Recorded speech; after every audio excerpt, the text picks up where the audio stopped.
लाहौर के इलाका काना से जहां एक निजी ट्यूशन सेंटर की छत गिरने से पेश आने वाले आलमिया ने पूरे मुल्क को सोगवार कर दिया। इब्तिदाई इतलात के मुताबिक मुत्तबिद बच्चे जान बेहक और कई अफराद जख्मी हुए। मजीद तफसीलात इस रिपोर्ट।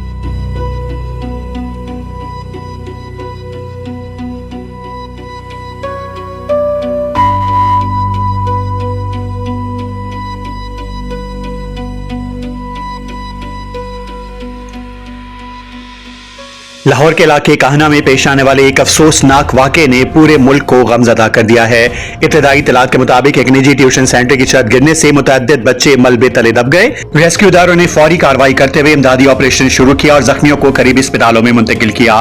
सरकारी ज़राए के मुताबिक इब्तिदाई इत्तलात में 14 बच्चों के जाँ बहक होने और मुतअद्दिद अफराद के जख्मी होने की इत्तलात सामने आई हैं। ताहम हुकाम का कहना है कि आदादो शुमार तहकीकात और सरकारी तस्दीक के बाद तब्दील हो सकते हैं। ऐनी शाहिदीन के मुताबिक हादसे के वक्त तकरीबन 35 बच्चे ट्यूशन सेंटर में मौजूद थे कि अचानक छत मुनहदिम हो गई। वाक़े के बाद इलाके में कोहराम मच गया, जबकि अहले इलाका ने रेस्क्यू टीमों के पहुंचने से कबल अपनी मदद आपके तहत इमदादी सरगर्मियों का आगाज किया। इस आने के बाद कई दिल खराश मनाजिर सामने आए। मुतासरा खानदान अपने प्यारों की तलाश में अस्पतालों और जाए हादसा पर मौजूद रहे।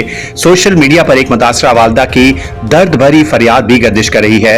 ताहम इस बयान की आजाद जराए से मुकम्मल तस्दीक नहीं हो सकी, इसीलिए हम इसे हतमी हकीकत के तौर पर पेश नहीं कर रहे।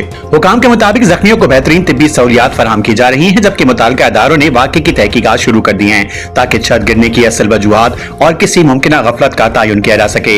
ये वाक़या एक बार फिर तालीमी इदारों और निजी ट्यूशन सेंटर्स की इमारतों के हिफाजती मयार पर संजीदा सवालात उठा रहा है। माहिरीन का कहना है कि इमारतों के हिफाजती मुआयने, तामीराती कवानीन पर सख्ती से अमल दरामद और बाकायदा निगरानी ऐसे सानिहात की रोकथाम के लिए नागुज़ीर हैं। हम जाँ बहक होने वाले तमाम बच्चों के अहले खाना से दिली ताज़ियत का इजहार करते हैं। अल्लाह ताला मरूमीन पर अपनी खास रहमत नाजिल फरमाए, जख्मियों को जल्द से एहतियाब करे और सोगवार खानदानों को सब्र जमील अता फरमाए। आमीन। मजीद मुस्तनद और तस्दीक शुदा मालूमात के लिए हमारे साथ जुड़े रहिए।